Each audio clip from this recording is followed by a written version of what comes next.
On Christmas Eve of 1945, in the quiet Appalachian town of Fayetteville, West Virginia, a fire erupted that would ignite one of the most perplexing mysteries in American history: the disappearance of 5 Sodder children.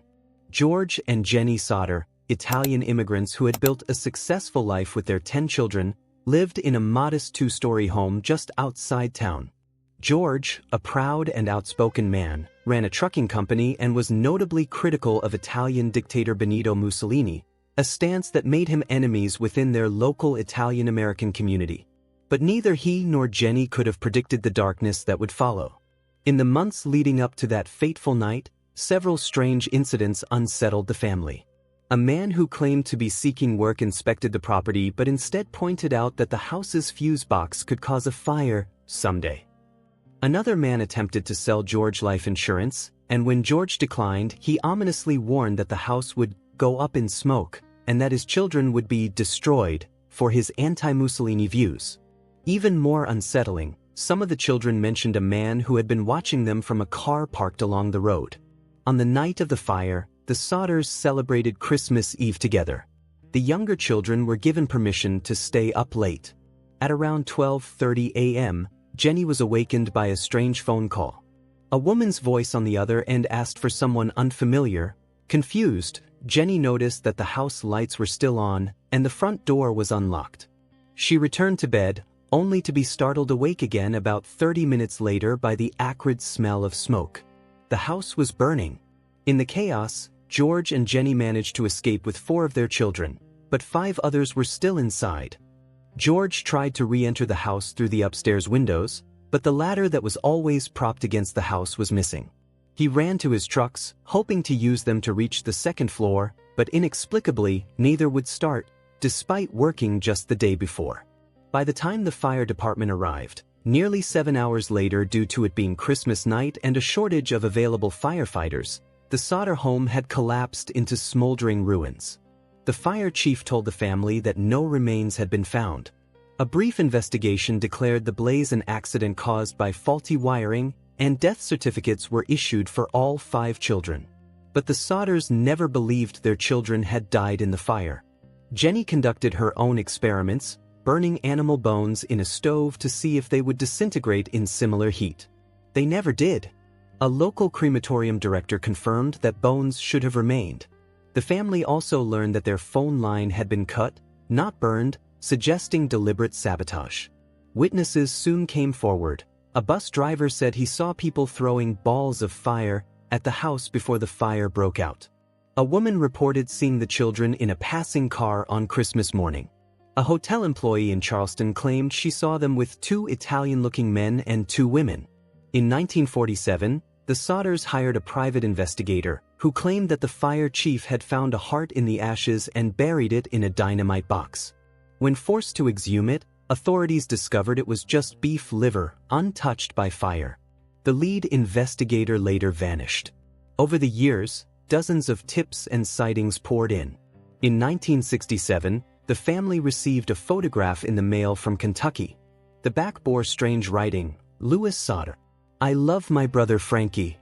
The man in the photo bore a strong resemblance to what Louis might have looked like as an adult.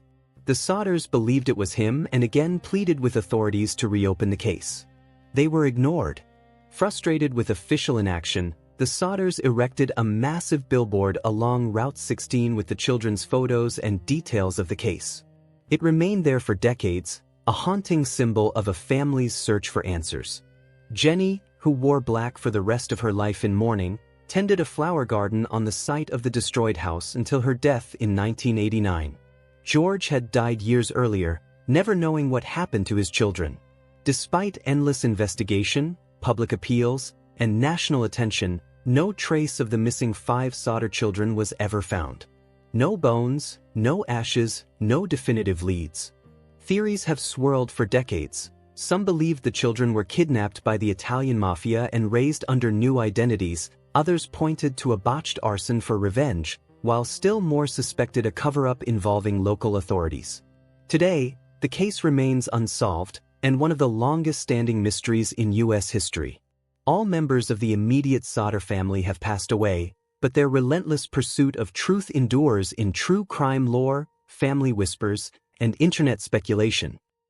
On the morning of January 26, 1966, three siblings, 9-year-old Jane, 7-year-old Arna, and 4-year-old Grant Beaumont, left their home in Adelaide, South Australia, for a short trip to Glenelg Beach.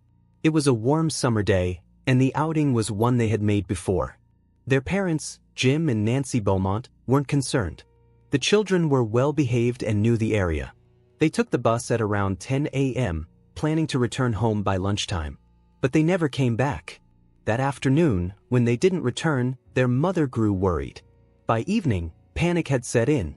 Police were called, and a frantic search began, but there was no trace of the Beaumont children. Witnesses later recalled seeing the children at the beach, seemingly happy and relaxed, playing with a tall, blonde man in his 30s. Jane was even seen purchasing snacks with a £1 note, money her parents hadn't given her. By the time police arrived at the scene, the man and the children had vanished. No one had seen them board a bus. No one remembered anything unusual. It was as if they had simply disappeared. What followed was one of the largest manhunts in Australian history.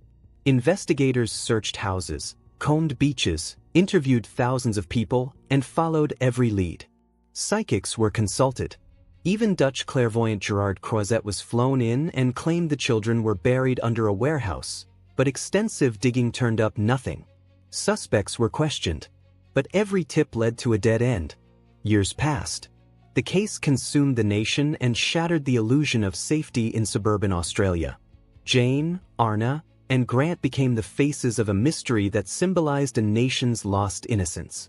Over the decades, several persons of interest have emerged, most notably convicted child killer Bevan Spencer Von Einem, but no charges were ever filed. In 2013 and again in 2018, police excavated sites based on tips, hoping to find remains or evidence. Both searches turned up nothing. As of today, no one knows what happened to the Beaumont children. No remains have ever been found. No arrests have been made. On July 30, 1975, Jimmy Hoffa, once the most powerful labor leader in America, drove to the Machu's Red Fox restaurant in Bloomfield Township, Michigan, for what he believed was a meeting with two mob associates. He was never seen again. Hoffa had risen from gritty Detroit picket lines to become president of the Teamsters Union, commanding millions of members and wielding enormous influence, both politically and criminally. His ties to organized crime were no secret, and in 1967, he was imprisoned for jury tampering and fraud. After serving 5 years, Hoffa was released under a condition from President Nixon that barred him from union leadership until 1980, but Hoffa wanted back in and fast. His efforts to regain control of the union put him in direct conflict with the mafia figures who had taken over during his absence. On that summer afternoon in '75, Hoffa told his family he was meeting Anthony Tony Jack Giacalone and Anthony Tony Provenzano, both known mobsters. But both men denied scheduling any meeting.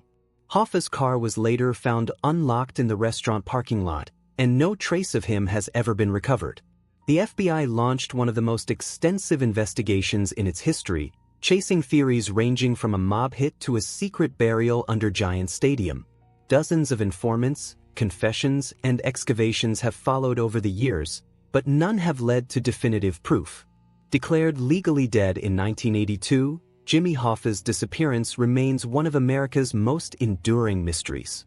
On the morning of May 25, 1979, 6-year-old Etan Patz left his family's apartment in Manhattan's Soho neighborhood for the 2-block walk to his school bus stop, and was never seen again.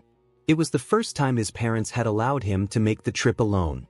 When Etan failed to return home that afternoon, his disappearance triggered a massive manhunt across New York City, with his father's photographs of him becoming the face of missing children nationwide.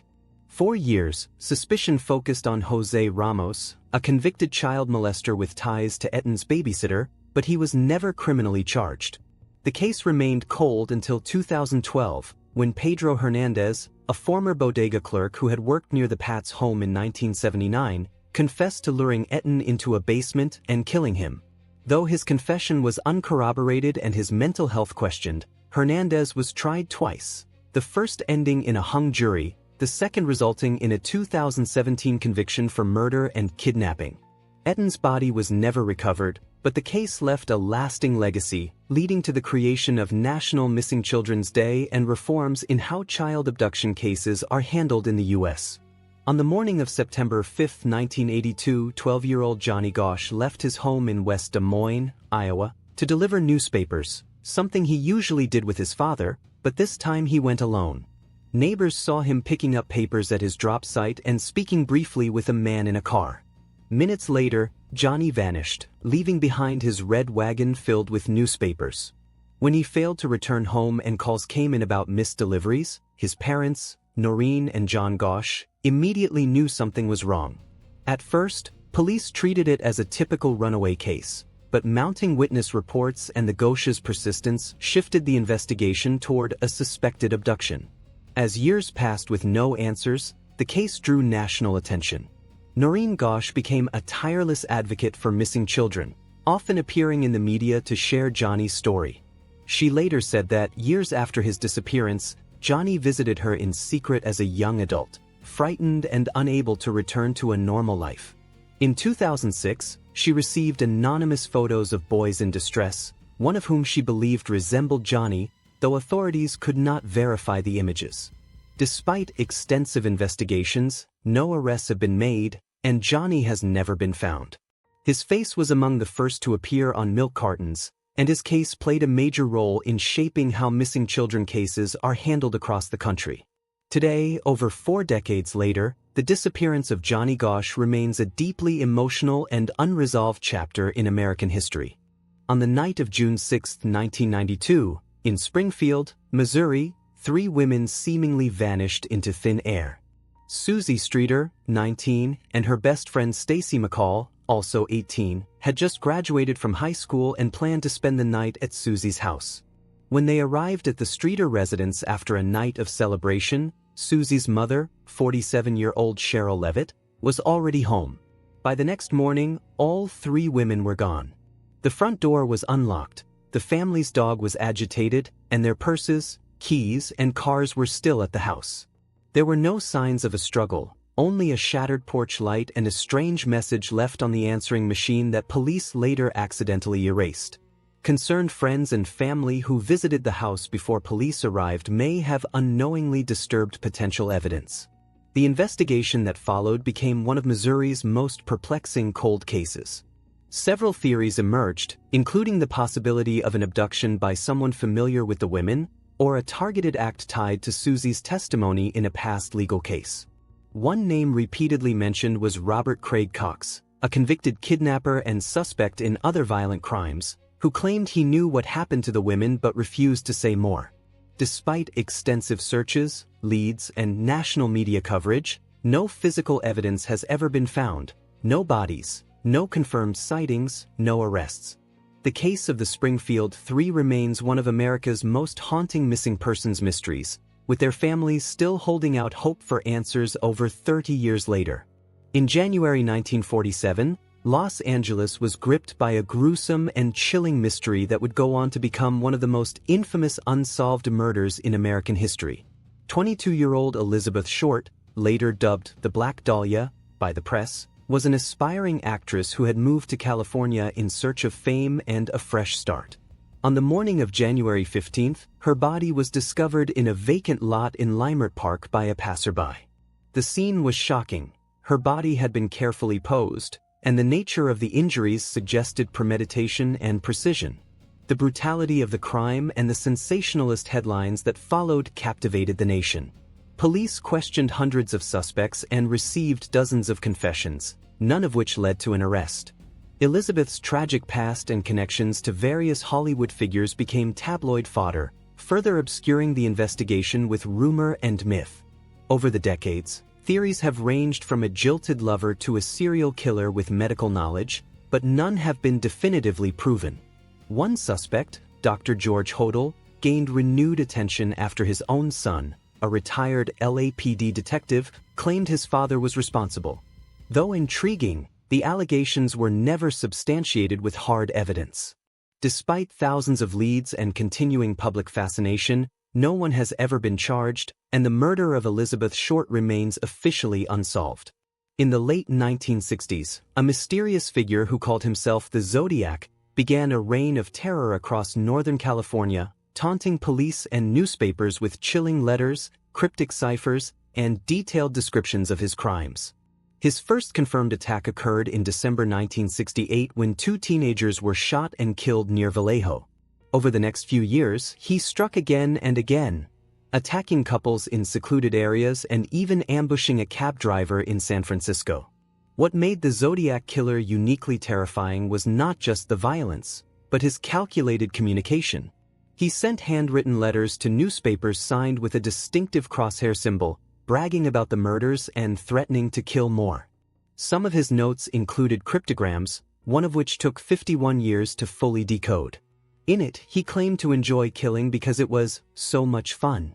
Despite multiple investigations and dozens of suspects, including schoolteachers, ex-military men, and known criminals, the Zodiac's identity has never been confirmed. The most prominent suspect, Arthur Lee Allen, was investigated heavily but never formally charged, and his DNA didn't match evidence later recovered from the case. In 2020, a team of independent codebreakers cracked one of the Zodiac's longest-standing ciphers, reigniting public interest.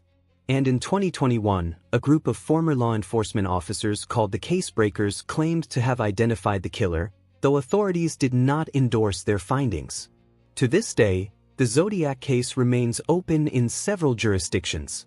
With 5 confirmed victims, and possibly dozens more, the killer vanished without a trace, leaving behind a legacy of fear, mystery, and one of the most perplexing cold cases in American criminal history. On the morning of June 10, 1912, the small town of Villisca, Iowa, awoke to a horror that would remain etched in its history forever. 8 people, 6 members of the Moore family and 2 visiting children, were found brutally killed inside their home. Josiah and Sarah Moore, along with their 4 children, Herman, Catherine, Boyd, and Paul, had hosted Lena and Ina Stillinger for a sleepover the night before. Sometime after midnight, a person entered the house, possibly through an unlocked door, and murdered all 8 occupants with an axe, striking most of them as they slept. The killer then bizarrely covered the victims' faces with cloth and mirrors with clothing, and lingered long enough to cook a meal and leave bacon beside the axe before vanishing without a trace. The brutality of the murders stunned the nation. The crime scene showed signs of careful intent. All the victims were killed with the blunt end of the axe, and curtains were drawn in every room. The investigation dragged on for years and included dozens of suspects, among them Frank F. Jones, a local politician and businessman who had clashed with Josiah Moore over business matters. Another suspect, Reverend George Kelly, an itinerant preacher with a disturbing history, confessed to the murders, but later recanted. He was tried twice and eventually acquitted. Over a century later, the Villisca Axe Murders remain officially unsolved. In February 1957, a young boy's lifeless body was discovered in a cardboard box on the side of a quiet road in Fox Chase, a suburb of Philadelphia. He was estimated to be between 3 and 7 years old, thin and bruised, with a haircut that appeared freshly done. He was naked, wrapped in a plaid blanket, and placed in a discarded bassinet box. There were no identifying marks, no clear leads, and no missing child reports that matched his description. The case, quickly dubbed the boy in the box, stunned investigators and haunted the public as authorities struggled to uncover who he was, how he died, or why no one had come forward to claim him. Despite hundreds of tips and nationwide media coverage, the boy's identity remained unknown for decades. He was buried in a local potter's field under a headstone that read, "Heavenly Father, bless this unknown boy."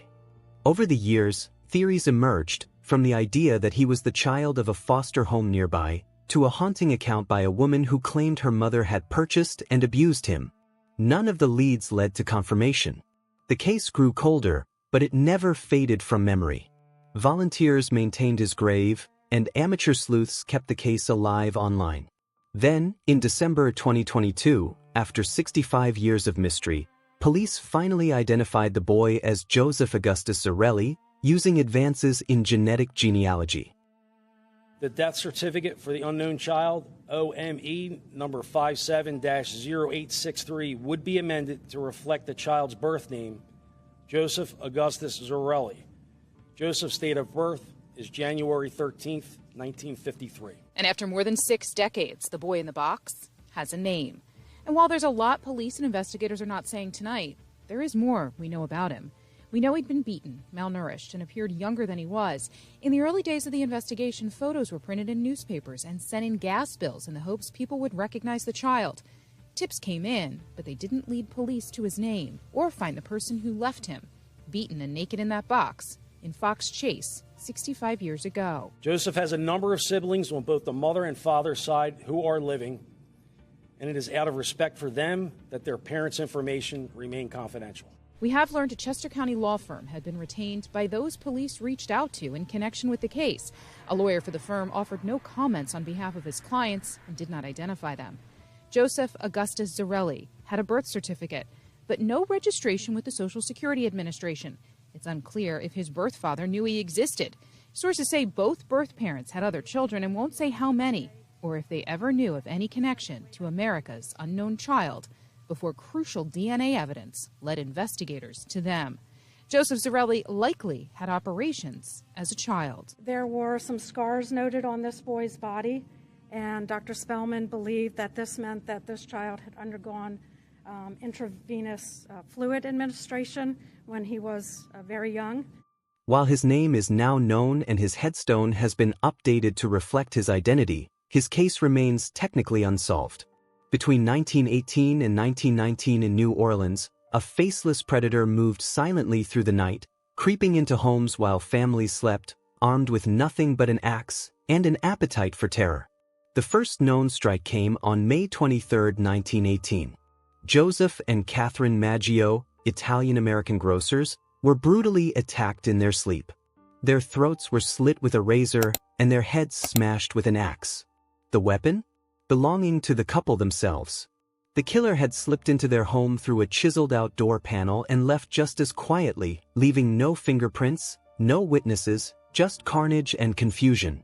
Catherine was barely alive when discovered, but she died before she could utter a word. Weeks later, the axeman struck again. On June 27th, Louis Bessumer and his mistress Harriet Lowe were bludgeoned in the back of his grocery store. Both survived the initial assault, barely. Harriet later gave several conflicting accounts to police before dying in the hospital from complications. Louis was suspected for a time but never charged. The police had no leads, no motive, and no idea who they were dealing with. In August, Anna Schneider, a pregnant woman, was assaulted in her bed. She survived, and her baby was born just days later, healthy, but into a world thick with fear. That same month, 28-year-old Joseph Romano was killed in his home, his nieces catching a glimpse of the attacker, a dark, heavy-set man who vanished into the night. The police were overwhelmed. And then came the most chilling moment of all, a letter. It was addressed to the people of New Orleans and published in local papers. The writer, claiming to be the Axeman himself, boasted that he was not human but a demon from hell. He promised more blood, but with a strange twist. On the night of March 19, 1919, he said anyone playing jazz would be spared. That night, the city transformed. Jazz spilled from every home, bar, and dance hall. The Axeman never came. Whether it was a sick joke or a real warning, no one knew. But the killings resumed. More Italian grocers were attacked. Charles Cortimiglia's wife and 2-year-old daughter were murdered in March 1919.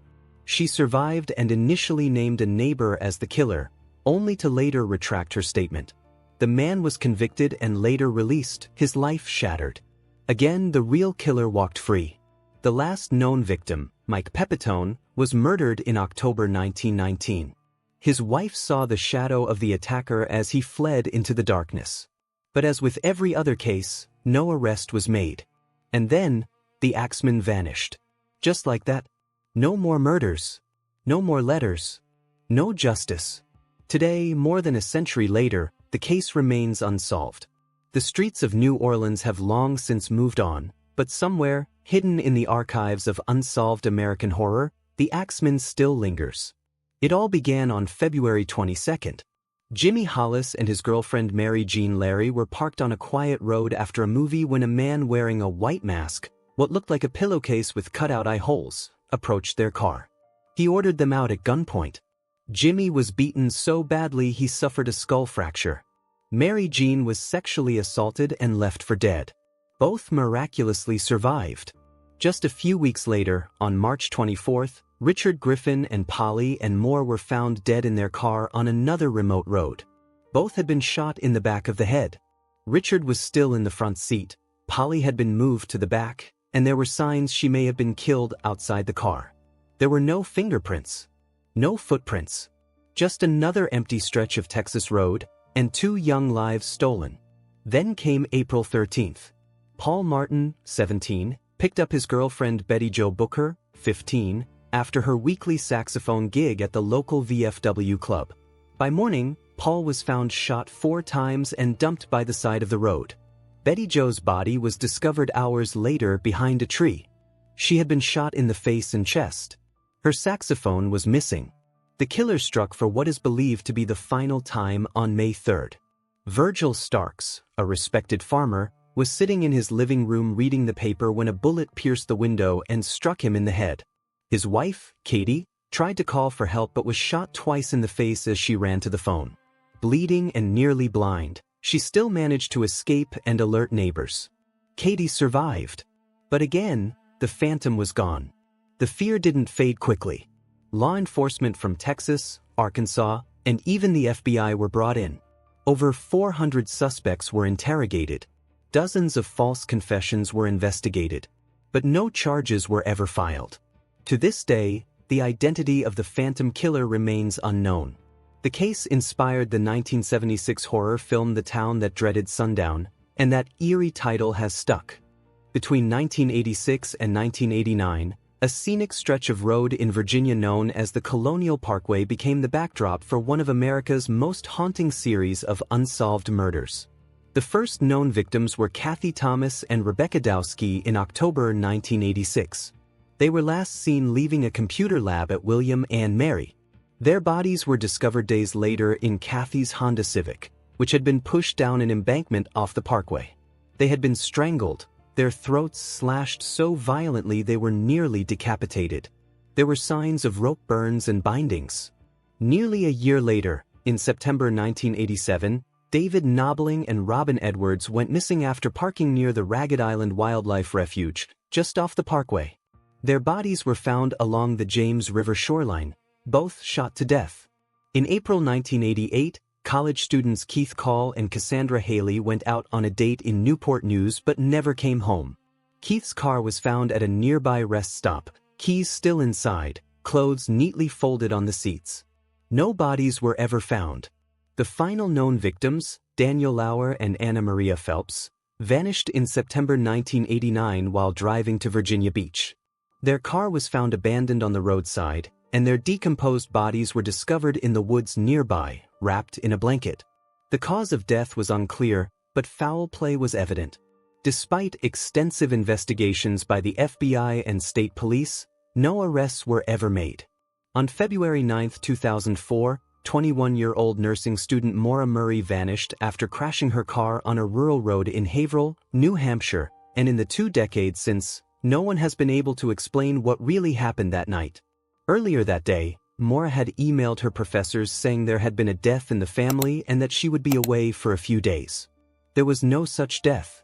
She then packed her car with clothes, toiletries, textbooks, and a box of wine, none of which suggested a short trip or a permanent escape. Just before 7 p.m., a local resident called 911 after hearing a loud crash outside. Maura had driven her black Saturn into a snowbank on Route 112. A passing bus driver stopped and offered help. She declined, saying she had already called for roadside assistance. That was a lie. No such call had been made. When police arrived about 7 to 10 minutes later, Maura was gone. The car was locked. Her belongings, including the wine, her cell phone, and her bank cards, were left behind. There were no footprints in the snow leading away from the scene. No signs of a struggle. No witnesses saw her leave. She had vanished without a trace. As the days passed, the mystery only deepened. Maura had no history of mental illness or thoughts of self-harm. Her family described her as focused, though they acknowledged she'd been dealing with stress, a recent car accident, academic trouble, and possible relationship issues. There were rumors of a planned getaway, whispers of a second life, even suspicions of foul play. Despite extensive searches, helicopter sweeps, and hundreds of tips over the years, no evidence of Maura's whereabouts has ever surfaced. On May 5, 1993, in the quiet town of West Memphis, Arkansas, 3 8-year-old boys, Stevie Branch, Michael Moore, and Christopher Byers, left home to ride their bikes. They never came back. The next day, their bodies were found in a drainage ditch near a wooded area known as Robin Hood Hills. They had been stripped, bound with shoelaces, and viciously beaten. One of the boys had suffered especially brutal injuries. The scene was so disturbing, so ritualistic in appearance, that whispers of satanic cults began to spread like wildfire. In a town already gripped by fear, it didn't take long for suspicion to fall on 3 local teenagers, Damian Eccles, Jason Baldwin, and Jesse Miskelly Jr. They were outsiders, poor, different, and fascinated by heavy metal music and the occult. Jesse, who had a reported IQ of 72, was interrogated for hours without a parent or lawyer. He eventually gave a confession that was riddled with inconsistencies and contradicted known facts of the case. Still, that was enough. All 3 boys were arrested and charged with murder. The trials were swift and controversial. There was no physical evidence connecting the teens to the crime. No DNA, no fingerprints, nothing concrete. The prosecution leaned heavily on Jesse's confession and on the idea that the murders were part of a satanic ritual.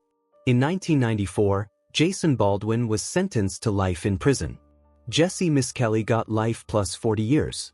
Damian Eccles was sentenced to death. But the story didn't end there. Over the years, public support for the West Memphis 3 grew. Documentaries like Paradise Lost brought international attention to the case. Forensic experts began to re-examine the evidence. New DNA testing in the 2000s found no traces of the accused, but DNA from another man, linked to one of the victims, was discovered on the bindings. Questions mounted. Had the real killer gone free? In 2011, after 18 years behind bars, all 3 men were released through an unusual legal maneuver called an Alford plea. It allowed them to maintain their innocence while technically pleading guilty, trading freedom for closure. They walked out of prison, but not as fully exonerated men. To this day, no one else has been charged in the murders of Stevie, Michael, and Christopher.